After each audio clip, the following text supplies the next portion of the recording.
usually tell y'all to grab a cocktail, but today grab some headache medicine. Today is just one of those days where I'm actually appalled, which doesn't happen often as a family law attorney. I usually see all kind of crazy stuff on the regular. But imagine you and your spouse falling in love and getting married young, and by young I mean 22. I think that's kind of young. And y'all start having children right away, so y'all come up with a plan, an agreement, a compromise, if you will. And the plan is for husband to stay at his current job while wife goes back to school to get her second degree. When wife graduates, then husband will go back to school, and during that time, wife will be supporting the family.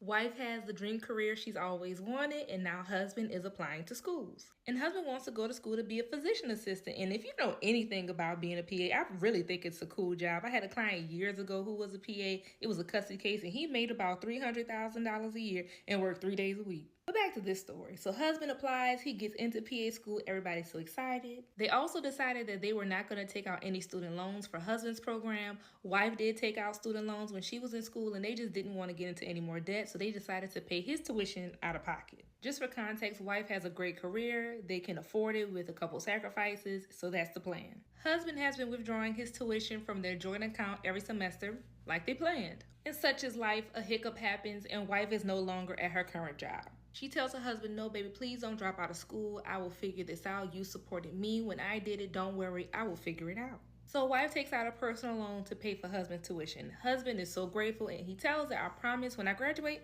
I'm going to pay the loan off. Keep in mind this loan is for $100,000. It will cover his tuition for the whole time during school, books, fees, anything that comes up. As the months go by, the marriage starts to change. Husband's being really distant, staying out later. He's saying he's with his study groups. So wife starts doing some digging, trying to figure out if his class schedule is matching up with all the times that he's out. So she keeps hitting a dead end. She's not really getting anywhere. So then she fills out whatever form the school has to request a transcript. Several weeks go by. She doesn't hear anything back about this transcript, so she calls the school to follow up. And the person on the phone, they're trying to be helpful. They're trying to get this lady some answers about why she hasn't gotten a response. So they're just tapping away on their keyboard. And they're like, ma'am, I see why you haven't gotten a response.